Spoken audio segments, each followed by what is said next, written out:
हे दोस्तों नमस्कार। एक बार फिर से स्वागत है आपके अपने यूट्यूब चैनल देव जी के ट्रिक्स में।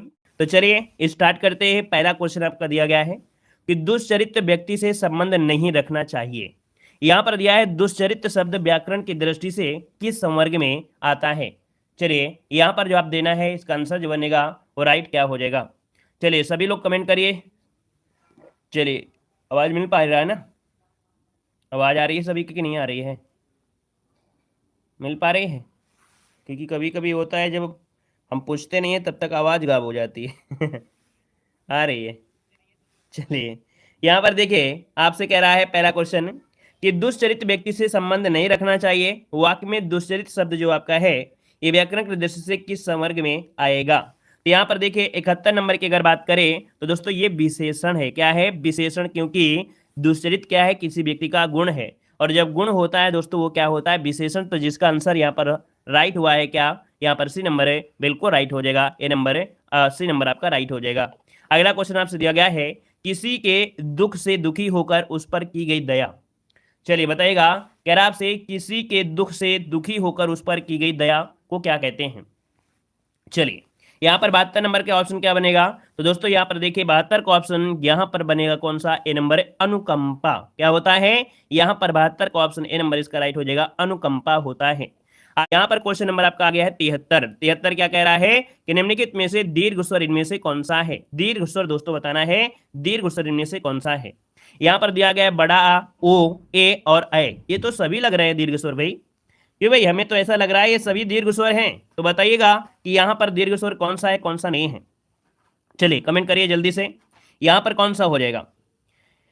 चलिए यहाँ पर देखिए 73 नंबर का ऑप्शन आ गया है आपका। ये नंबर कह रहे हैं बड़ा आ। बिल्कुल सही है, बिल्कुल सही पहचान है दोस्तों। याद रखिएगा कि जो बड़ा आ है ये कैसे मिलकर बना है? ये आपके छोटा आ प्लस छोटा आ बराबर बड़ा आ। अब यहाँ पर आता है कि जो आपका सी दिया है, बी दिया है, ये क्या होते हैं? तो दोस्तों ये होते हैं संयुक्त स्वर, है ना? ये होते हैं संयुक्त स्वर होते हैं। आगे बढ़िए, क्वेश्चन आपसे अगला पूछा गया है दिए गए अंग्रेजी वाक्य का सही रूपांतरण कीजिएगा। Arrangement are being made to ensure timely submission of report. मतलब इसका हिंदी अनुवाद इनमें से क्या बनेगा? तो हिंदी अनुवाद होता है दोस्तों, यहाँ पर आंसर जो दिया गया है कौन सा? डी नंबर है कि रिपोर्ट समय पर प्रस्तुत करने की व्यवस्था की जा रही है। फॉरेस्ट गार्ड का रिजल्ट कब तक आ रहा है? तो हम भैया आयोग के कोई अधिकारी नहीं हैं, और अगर कोई वीडियो बना भी देते हैं तो फिर आप ही लोग कहते हैं कि काहे बेवकूफ़ बना रहे हो सर जी, है ना? ऐसे बेरोजगारी में आप भी ऐसे वीडियो बनाते हैं झूठ मूठ के, तो फिर काहे अपने मतलब अपनी बेइज्जती खुद करवा रहे थे हो आप लोग, है ना? हम कोई आयोग के है तो है नहीं है कि हम आयोग के कोई अध्यक्ष हैं या आयोग के कोई रिपोर्टर हैं यहाँ पर, ऐसा तो है नहीं है। जितनी दिन मर्जी होगा उस दिन आ जाएगा, ठीक है ना? तो ये सब न्यूज वाली बातें ना पूछा करो, ठीक है? एक्सपेक्टेड हम बता देते हैं। क्लियर है? चलिए यहाँ पर अगला क्वेश्चन दिया गया है कि छत्तीसगढ़ी किस भाषा की बोली है। चलिए बताइएगा कि छत्तीसगढ़ी किस भाषा की बोली है। यहाँ पर बताइएगा। अगर आप छत्तीसगढ़ जाते हैं दोस्तों, है ना, तो यहाँ पर देखिए बिहार आपका मिलेगा क्या? यहाँ पर क्या बिहारी मिलेगा क्या? नहीं मिलेगा। पश्चिम की बातें नहीं हो रही है, राजस्थान की बात नहीं हो रही है, तो तुक्का मारिए, आंसर आप पाइए। यहाँ पर पूर्वी हिंदी इसका आंसर है, राइट हो जाएगा दोस्तों। आगे बढ़िए, क्वेश्चन दिया गया है निम्नलिखित वाक्यों में से शुद्ध वाक्य यहाँ पर चुनना है। शुद्ध वाक्य इनमें से कौन हो जाएगा?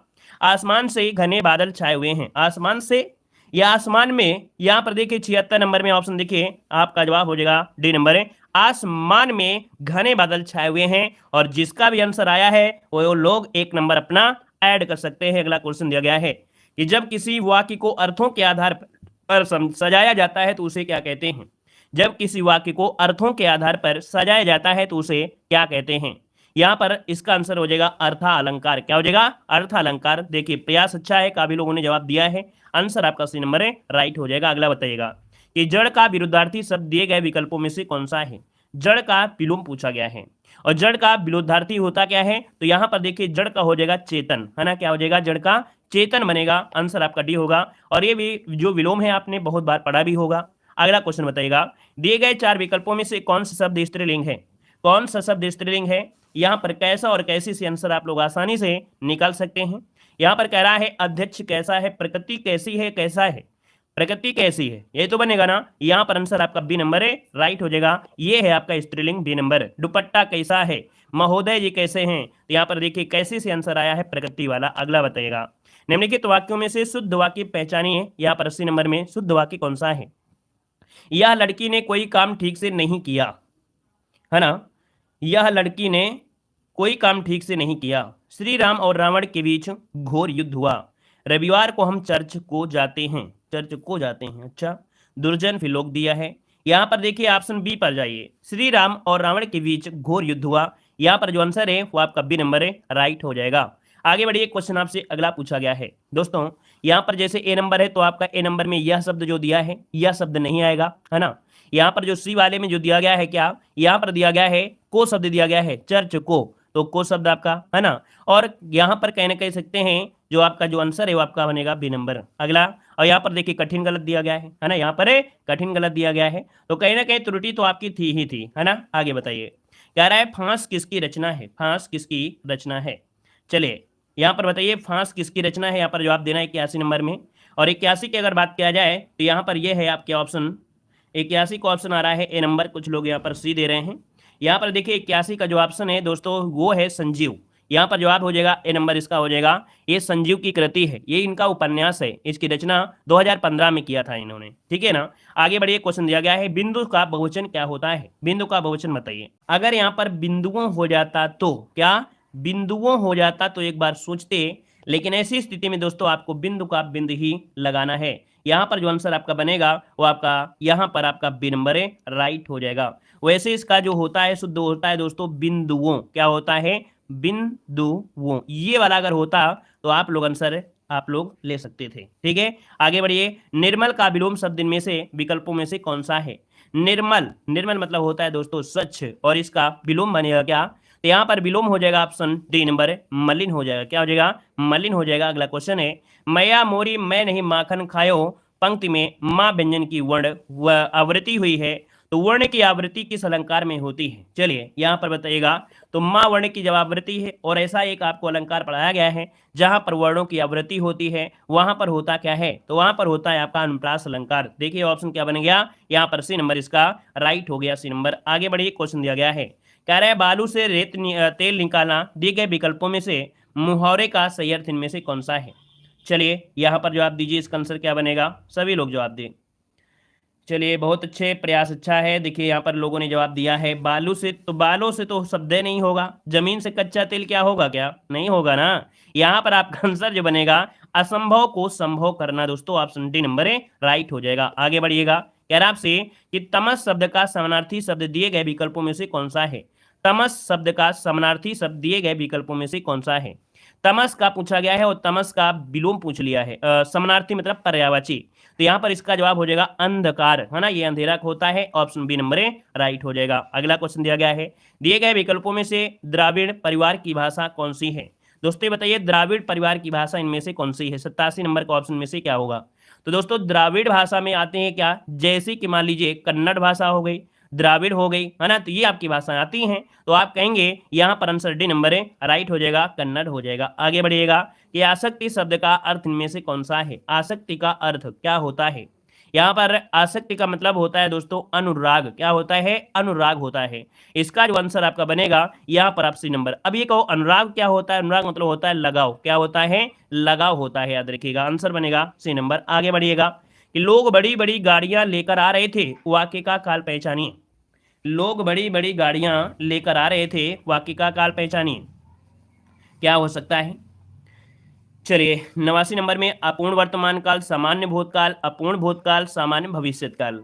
अब यहाँ पर जो आपका जवाब हो जाएगा 89 में, वो ऑप्शन बनेगा सी नंबर है, अपूर्ण भूतकाल, क्योंकि आ रहे थे, है ना। आ रहे थे आपसे दिया है ना, ये समझिएगा कि आ रहे थे आपसे दिया गया है, तो दोस्तों यहाँ पर थे लगा है, तो आप लगाएंगे यहाँ पर सी नंबर अपूर्ण भूतकाल लगाएंगे। आगे बढ़िए, क्वेश्चन दिया गया है कि मोहिनी तेज दौड़ती, इस वाक्य में तेज क्या है। यहाँ पर तेज दिया गया है रीतिवाचक, स्थानवाचक, परिमाण। तो देखिए यहाँ पर दिया गया है आपसे क्या तेज, तो ये स्थान होगा क्या, नहीं होगा। परिमाण होगा क्या, हो सकता है क्या, नहीं हो सकता है। काल भी नहीं है, आंसर होगा रीतिवाचक क्रिया विशेषण, उनका हो जाएगा ए नंबर। आगे बढ़िए, क्वेश्चन दिया गया है नहीं पराग नहीं मधुर मधु नहीं विकास यही काल अली कली ही सो बंधो आगे कौन हवाल, इनमें से अलंकार का प्रयोग किया गया है। तो यहाँ पर दोस्तों कौन सा अलंकार है, यहाँ पर जवाब देना है। इस अलंकार में हमने ट्रिक बताया था, आपको याद है या नहीं याद है। यहाँ पर जब भी कभी बात हो जाए किसकी, कली की बात हो जाए, है ना, यहाँ पर अली कली जो भी शब्द होते हैं, है ना, यहाँ पर याद रखिए अन्युक्त अलंकार होता है। याद रखिए ये इसको रटाया गया है, आपने रटा भी होगा, नहीं रटे हैं तो आपको याद रख लेना है। जब भी कभी उदाहरण में ये अली कली शब्द आपको मिलता है, मतलब कली शब्द मिल जाए, तो भी आपको जवाब देना है अन्युक्त अलंकार। अगला क्वेश्चन है कि पानी गए न उबरे मोती मानुष चून, इस दोहे में अलंकार का प्रयोग किया गया है, तो इसमें कौन सा अलंकार हो सकता है। यहाँ पर पानी गए उबरे मोती मानुष चून, इसका जवाब सभी लोग दीजिए, हम जवाब नहीं देंगे भाई, आप लोग जवाब दीजिए। चलिए ईश्वर सफल बनाए, खुश रहिए। चलिए दोस्तों यहाँ पर जवाब दीजिए, आपका जो 92 का आंसर होगा क्या होगा। जवाब आ गया है यहाँ पर सी नंबर, श्लेष अलंकार बिल्कुल सही है, क्योंकि पानी के यहाँ पर 3 अर्थ निकल रहे हैं और जब शब्द एक हो और अर्थ अनेक हो वहां पर होता है श्लेष। ऑप्शन सी हो गया। अगला क्वेश्चन बताइएगा कि मंदिर में जाने के बाद मन को शांति मिले, दिए गए वाक्य का काल पहचानिए। दोस्तों यहाँ पर 93 का ऑप्शन क्या हो जाएगा, तो यहाँ पर देखिए कह रहा है मन को शांति मिले, मतलब यहाँ पर क्या है, पूर्ण वर्तमान काल है, मन को शांति मिली है, यहाँ पर आंसर ए हो जाएगा, क्योंकि क्रिया सामान्य में हो रही है, मतलब अभी अभी क्रिया आपकी हुई है। अगला क्वेश्चन यहाँ पर दिया गया है, कह रहा है अमोद शब्द का समानार्थी यहाँ पर कौन है। अमोद किसे कहते हैं, समझिए और समझाइए जल्दी से, अमोद मतलब होता क्या है। चलिए अमोद का जवाब दीजिए, अमोद का समानार्थी क्या हो जाएगा। तो अमोद का मतलब प्रवीण नहीं होता है भाई। और बताइए दूसरा ऑप्शन, हर्ष होता है, बिल्कुल सही है, अमोद का होता है हर्ष, है ना, ऑप्शन बनेगा बी नंबर है, अमोद का हर्ष, जिसका ऑप्शन आ रहा है बिल्कुल राइट हो जाएगा। बिल्कुल है, हर्ष खुशी उल्लास ये शब्द जो है यही होता है। अगला बताइए, रामधारी सिंह दिनकर को किस कृति पर साहित्य अकादमी पुरस्कार मिला। तो भाई रामधारी सिंह दिनकर को साहित्य अकादमी पुरस्कार जो मिला वो किस क्षेत्र के लिए, मतलब किसके लिए मिला था। यहाँ पर है कुरुक्षेत्र, उर्वशी, रामधारी उर्वशी के साथ संस्कृत के 4 अध्याय या रसमरथी। 95 का ऑप्शन यहाँ पर हो जाएगा सी नंबर है, संस्कृति के 4 अध्याय के लिए, किसके लिए, तो संस्कृत के 4 अध्याय के लिए इनको साहित्य अकादमी पुरस्कार मिला था। दोस्तों याद रखिएगा ये आपके 1959 में मिला था। आगे बढ़िएगा, यहाँ पर दिया है वागीश के लिए सही संविच्छेद यहाँ पर चुनना है। वागीश का संविच्छेद क्या हो जाएगा, वाकधनीस, वाकधन ईस, यहाँ पर देखिए 96 नंबर में। यहाँ पर देखिए अगर आप तोड़ेंगे इसे तो आपका निकलेगा वाक धन ईस, क्यों, क्योंकि बड़ी की मात्रा है और बड़ी की मात्रा है तो निकल कर आएगा दोस्तों बड़ी की मात्रा। ऑप्शन ए नंबर इसका राइट हो जाएगा, बी नंबर दोस्तों नहीं होगा, यहाँ पर होगा ए नंबर। आगे बढ़िएगा, वाच्य के कितने प्रकार होते हैं, वाच्य के कितने प्रकार होते हैं। चलिए वाच्य के कितने प्रकार होते हैं 97 नंबर में। चलिए जवाब आ रहा है दोस्तों यहाँ पर 3, है ना, कुछ लोग यहाँ पर जवाब दे रहे हैं डी, लेकिन याद रखिए इसका आंसर आपका बनेगा ए नंबर, वाच्य 3 प्रकार के होते हैं, है ना, ये आपको पढ़ाया गया है। यहाँ पर दोस्तों कर्मवाच्य, कृत्यवाच्य और भाववाच्य, इसका ऑप्शन ए हो गया। अगला बताइएगा, कह रहा है सम उपसर्ग से बना शब्द निम्नलिखित में से कौन सा है। सम उपसर्ग से बना शब्द, दोस्तों उपसर्ग क्या होता है, किसी भी शब्दांश के पहले लगा होता है। तो यहाँ पर देखिए ऐसा कौन सा शब्द है जिसको तोड़ने पर सम शब्द निकल कर आ सकता है। यहाँ पर निकल कर आ सकता है कौन सा, ये है सम्मति, समधनमति, सम्मति। देखिए ऑप्शन बी इसका राइट हो जाएगा। सभी के कमेंट हम देख रहे हैं, लेकिन कुछ लोग दोस्तों यहाँ पर जल्दीबाजी में गलती कर रहे हैं, कुछ लोग यहाँ पर ए भी दिए हैं, लेकिन इसका आंसर बी बनेगा। अगला क्वेश्चन है कि धाक जमाना मोहरे का सही अर्थ इनमें से क्या होता है।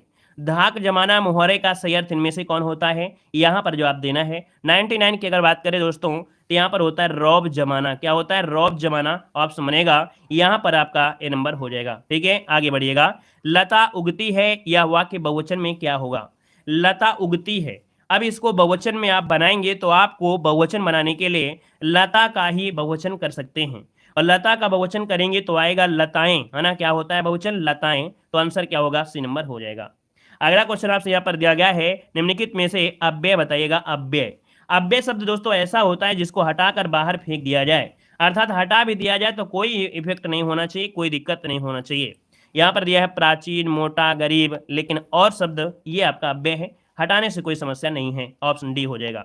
अगला निम्नलिखित में से कौन शब्द आपका पुल्लिंग है। यहाँ पर आशा है, आज्ञा है, गरिमा है और सागर है। पूछा गया है पुल्लिंग दोस्तों, यहाँ पर आशा कैसी है, आज्ञा कैसी है और गरिमा कैसी है दोस्तों, यहाँ पर सागर जो आपका आंसर है डी नंबर है। याद रखिए सागर कैसा है तो आंसर बनेगा यहाँ पर डी नंबर है। अगला क्वेश्चन है, इनमें से उच्छिप व्यंजन इनमें से कौन है। उच्छिप व्यंजन की अगर बात करें 103 नंबर में उच्छिप व्यंजन कौन होते हैं।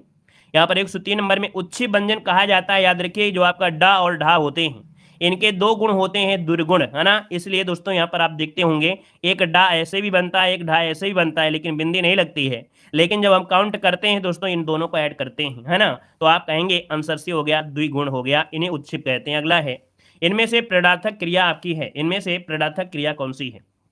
चलिए 104 नंबर की अगर बात किया जाए तो इनमें से प्रेरणार्थक क्रिया जो निकलेगी आपका आंसर में से क्या निकलेगा। प्रेरणा इसमें दे रहा ही हो, यहाँ पर देखिए दिया है कटवाना, कटना, मारना और खाना। अब देखिए 104 नंबर की अगर बात करें दोस्तों, यहाँ पर देखिए ये आपका मिल गया है कटवाना, और वाना शब्द मिल गया है, इसका मतलब है ऑप्शन मिल गया है, यहाँ पर ये नंबर हो गया। अगला बताइएगा, चिंतामणि किसका निबंध संग्रह है। चिंतामणि किसका निबंध संग्रह है। तो चिंतामणि आपका जवाब हो जाएगा रामचंद्र शुक्ल, है ना, क्या हो जाएगा, रामचंद्र शुक्ल, ऑप्शन सी। अगला बताइएगा, इत्यादि संकेत चिन्ह है। यहाँ पर दिया इत्यादि, बोलते हैं ना कि लिखते रहते हैं लिखते रहते हैं, बोलते हैं इत्यादि, लिख देते हैं ना, मतलब यहाँ पर आप कहेंगे ये जो आपका दिया गया है कौन, dot dot dot dot dot full stop, है ना, ये होता है इत्यादि। तो ऑप्शन दोस्तों आपका ये नंबर राइट हो जाएगा, इत्यादि। अगला क्वेश्चन दिया गया है कि नीर भरे नैना रहे तौ ना प्यास बुझाई, पंक्ति में कौन सा अलंकार है दोस्तों। बहुत ही अच्छा क्वेश्चन है, समझने का प्रयास करें। पढ़ाया गया है, नीर भरे नैना रहे तौ ना प्यास बुझाए, मतलब आपके नैनों में नीर भरा है, पानी भरा है, लेकिन प्यास नहीं बुझ रही है दोस्तों। जैसे कि हमने आपको पढ़ाया था कि पानी विच मीन प्यासी मोय सुनी सुनी आवे हांसी, है ना, पढ़ाया था। ये होता है विशोक्त अलंकार, है ना, कि वहां पर है पानी है लेकिन फिर भी प्यासी है, वही आपका उदाहरण है, विशोक्त अलंकार होता है, सी नंबर। अगला बताइएगा, कह रहा है निम्नलिखित में से एक शब्द तत्सम है, और तत्सम की पहचान करने के लिए बहुत ही आसान तरीका है दोस्तों। यहाँ पर रा जहां लगा हो, यहाँ पर देखिए कौन सा है, ये सरीसृप लगा है, ये जो लग जाता है तो समझिए कि आप लोग तत्सम की ओर पहुंच गए हैं, आंसर बी हो गया। अगला, घबराहट में प्रत्यय पूछा गया है कि घबराहट में प्रत्यय कौन सा है। आहट, घबराहट, आहट, है ना, मिल गया है आंसर ऑप्शन सी नंबर। अगला बताइएगा कि हिंदी भाषा में निम्नलिखित में से कौन सा शब्द जापानी भाषा से लिया गया है। जापानी भाषा से लिया गया है, यहां पर आंसर क्या हो जाएगा। चलिए यहां पर जवाब आ गया है भाई, 10 का ऑप्शन आ गया है बी नंबर, और बी नंबर जो आया है कमीज नहीं है भाई, कमीज नहीं है, कमीज नहीं है, दूसरा ऑप्शन दीजिए, कमीज तो नहीं है। चलिए दोस्तों, कमीज शब्द अरबी भाषा से है, कमीज जो आपका है ये अरबी भाषा से है, लीची आपके चीनी भाषा से है, चाय भी चीनी भाषा से है, तो भैया बचा है क्या, रिक्शा है, रिक्शा है जापानी, याद रखिए ऑप्शन बी हो जाएगा। यहाँ पर अगला बताइएगा कि अंग अंग ढीला होना इस मुहावरे का अर्थ इनमें से क्या है। अंग अंग ढीला होना इस मुहावरे का सही अर्थ बताइए। चलिए यहाँ पर क्या हो जाएगा, बहुत कम थकना, बहुत थक न जाना, बहुत चोट लगना, बहुत थक जाना।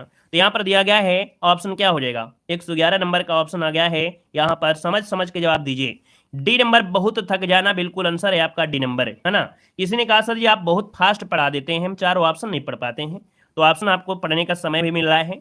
यहाँ पर दिया है निम्नलिखित शब्दों में से तद्भव शब्द को पहचानिए। दोस्तों तद्भव शब्द यहाँ पर देखिएगा कि जब यहाँ पर देखिए प्यासा दिया गया है, प्यासा, है ना, होता है प्यास, तो कहीं ना कहीं दोस्तों ये जो आपका दिया गया है प्यासा, ये क्या हो गया, तद्भव हो गया। इसका तत्सम होता है पिपासा, है ना। अगला बताइएगा, यहाँ पर अगला क्वेश्चन दिया गया है अशुद्ध वाक्य पहचानिए, यहाँ पर जवाब देना है। अशुद्ध वाक्य, सीता घर चली, राम पहाड़ पर चढ़ा, राम ने ग्रंथ पढ़ा, हमने सामने बैठे, हमने सामने बैठे, ये तो भाई मजा नहीं आ रहा है, हमने सामने बैठे, है ना भाई। यहाँ पर देखिए, यहाँ पर अशुद्ध आपको यही मिल गया है, हमने सामने बैठे, मिल गया ना, तो आंसर हो गया यहाँ पर डी नंबर, क्योंकि अशुद्ध पूछा गया था, ठीक है ना। ऑप्शन को देखिए, ऑप्शन के अनुसार आपको समझ में आ जाएगा ज्यादा ही। अगला क्वेश्चन है कि जिस वाक्य में साधारण और मिश्र वाक्य का मेल संयोजक अव्यय द्वारा होता है उसे क्या कहते हैं। मतलब एक हो आपको साधारण वाक्य, है ना, और फिर आपको मिश्र वाक्य, इन जो मेल है इनका अव्यय द्वारा इन्हें कहते क्या हैं। तो यहां पर मिल जाएगा क्या, ये संयुक्त वाक्य हो जाते हैं, संयुक्त वाक्य हो जाएंगे, ऑप्शन बी की ओर जाएंगे। अगला क्वेश्चन बताइएगा, निम्नलिखित में से किस समास में दोनों घटकों की प्रधानता होती है। किस समास में दोनों घटकों की प्रधानता होती है। तो दोनों घटक अर्थात दोनों ही आपके यहाँ पर प्रधान होते हैं, कब, जब बात होती है आपके द्वंद्व समास की। दूसरी पहचान हमने आपको बताया था दोस्तों, क्या, यहाँ पर देखिए, यहाँ पर जवाब देखिए 15 का ए आया है, क्या बात है, वेरी गुड। यही उम्मीद थे कुछ लोगों से कि 15 का ए नंबर लगाएंगे, ना कटा दोगे तब तो हमारी।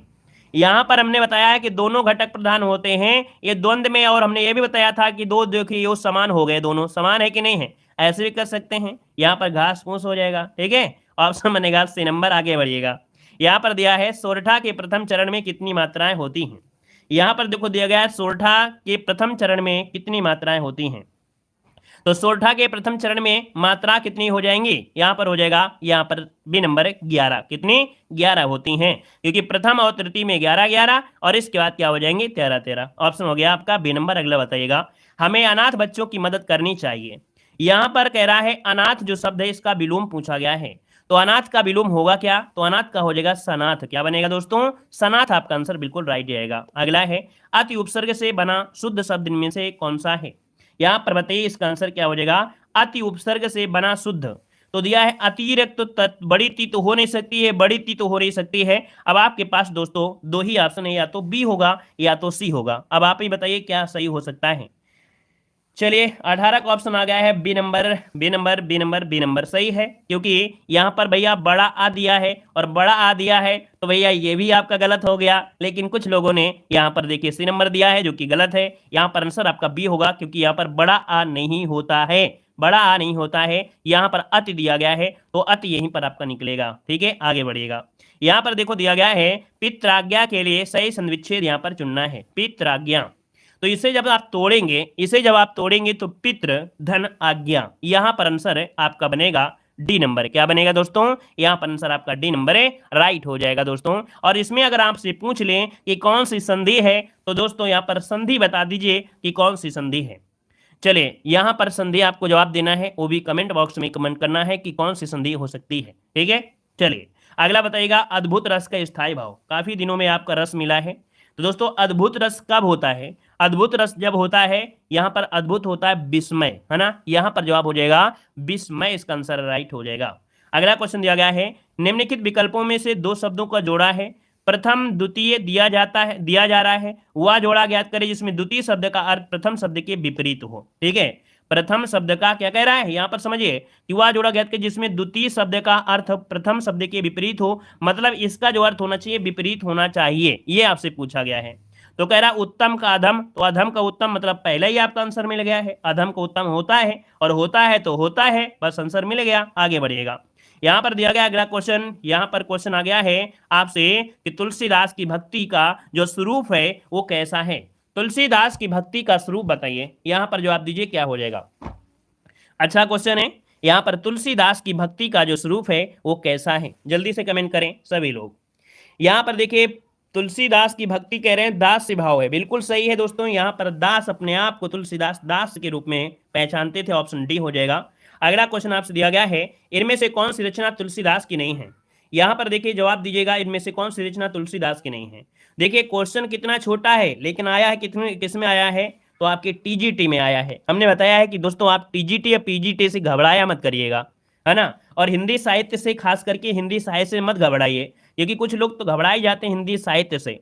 यहाँ पर देखिए कितना आसान क्वेश्चन आपको आ गया है, और अगर आप टीजीटी पीजीटी में बैठ जाएंगे ना तो आप सिलेक्शन पा जाएंगे, पक्का है पा जाएंगे, थोड़ी मेहनत करेंगे।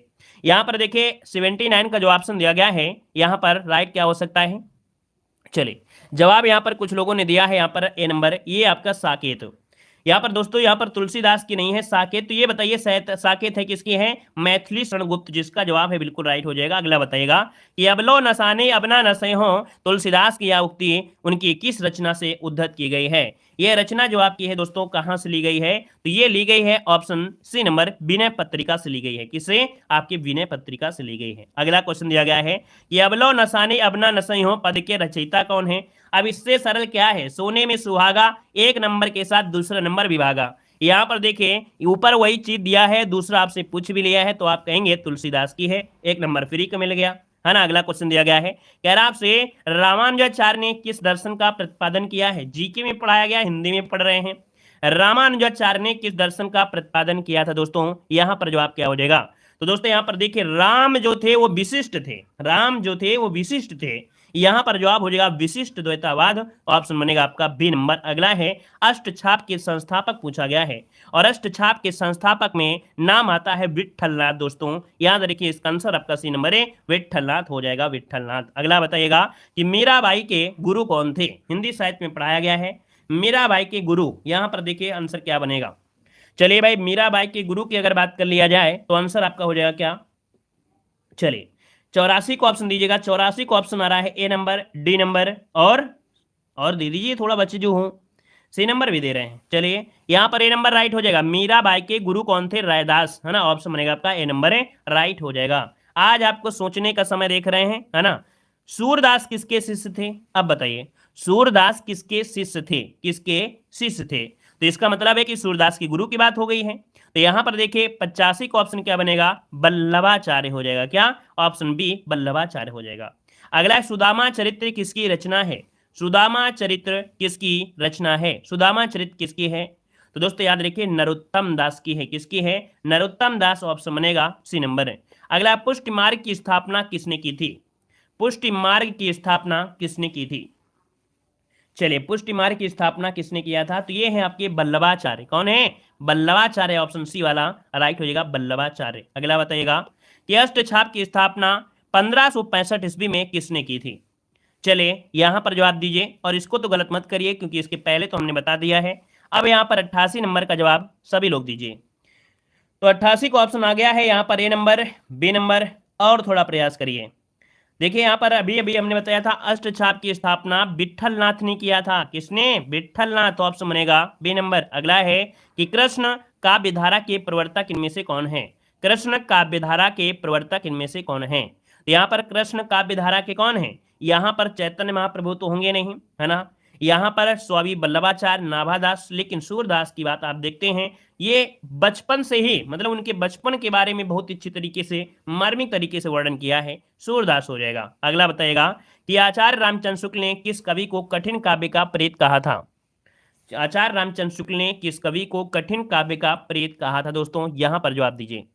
कठिन काव्य का प्रेत अगर बात करें तो ये आपके केशव दास को कहा गया है। केशव दास, ऑप्शन डी नंबर है, राइट हो जाएगा। अगला क्वेश्चन है, आचार्य रामचंद्र शुक्ल ने रीत काल का प्रवर्तक आचार्य किसे माना है? रीत काल का प्रवर्तक आचार्य जो माना है वो किसे माना है? यहां पर जवाब दीजिए, इसका आंसर में से क्या बनेगा?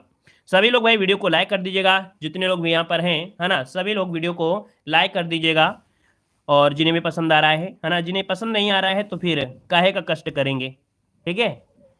जिनको पसंद नहीं आ रहा है तो कष्ट मत करिएगा, जिनको पसंद आता है भाई, है ना, कुछ सीखते हैं, वो लोग लाइक शेयर जरूर करते रहिए। देखिए आचार्य रामचंद्र शुक्ल ने रीत काल का प्रवर्तक आचार्य किसे माना है? आपका जवाब हो जाएगा बी, चिंतामणि को। किसे? चिंतामणि, ऑप्शन बी बनेगा। अगला है, भूषण रीत काल की किस धारा के कवि हैं? यहाँ पर दिया है भूषण रीत काल की किस धारा के कवि हैं। तो दोस्तों हमने बताया था रीत काल जब पढ़ाया है, रीत काल जब पढ़ाया था, तो यहाँ पर ये हैं रीतबद्ध काव्य धारा से जुड़े हैं। किससे हैं? रीतबद्ध काव्य धारा से जुड़े हैं। यहाँ पर हमने बताया था रीत काल में जो कवि थे कहीं ना कहीं किसी के दरबार में रहकर उनकी कविताएं किया करते थे। अगला क्वेश्चन दिया गया है कि रीत काल की रीत सिद्ध काव्य धारा के कवि कौन है? रीत काल की रीत सिद्ध काव्य धारा के, तो ये है आपके कौन? तो ऑप्शन बनेगा बी नंबर, ये बिहारी आपके हो जाएंगे, ठीक है। अगला क्वेश्चन यहाँ पर दिया गया है कि रीतकालीन कवियों की, अच्छा दोनों में क्या है?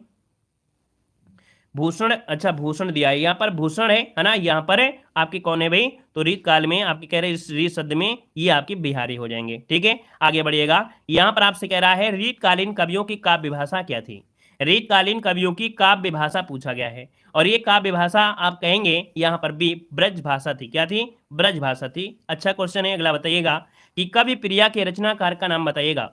कवि प्रिया के रचनाकार का नाम बताना है, कवि प्रिया के रचनाकार। यहाँ पर देखिए केशव दास, ऑप्शन ए हो जाएगा, केशव दास बनेगा।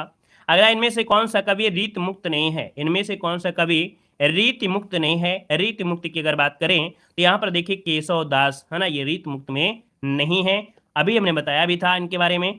शिवराज भूषण के रचयिता का कवि कौन है? शिवराज भूषण के रचयिता के कवि इनमें से कौन है? तो शिवराज भूषण के आपके भूषण, यहाँ पर आंसर बी भूषण हो जाएंगे। अगला दिया गया, रीत काल के उस कवि का नाम बताएं जिसने वीर रस में कविता लिखी है। रीत काल के उस कवि का नाम बताएं जिसने वीर रस में कविता लिखी है। यहाँ पर देखिए आपके हैं भूषण, कौन है? भूषण, आंसर आपका हो जाएगा भूषण। अगला, हिंदी साहित्य में रीत काल को श्रृंगार काल जो कहा है वो किसने कहा है? हिंदी साहित्य में रीत काल को श्रृंगार काल जो कहा है वो किसने कहा है? तो दोस्तों ये है आचार्य विश्वनाथ प्रसाद मिश्र ने। याद रखिए हिंदी साहित्य में रीत काल को श्रृंगार काल जो कहा है वो आपके आचार्य विश्वनाथ प्रसाद मिश्र ने, ऑप्शन डी बनेगा। अगला है, द्रग उर्झत टूटत कुटुंब जुरत चतुर चित प्रीत, यह कथन, यह जो कथन है ये किसका कथन है? यहाँ पर ये कथन है दोस्तों, नोट करिएगा, आंसर डी बिहारी का कथन है। किसका है? तो ये बिहारी जी का कथन है, ऑप्शन बनेगा यहाँ पर डी नंबर है। धन्यवाद।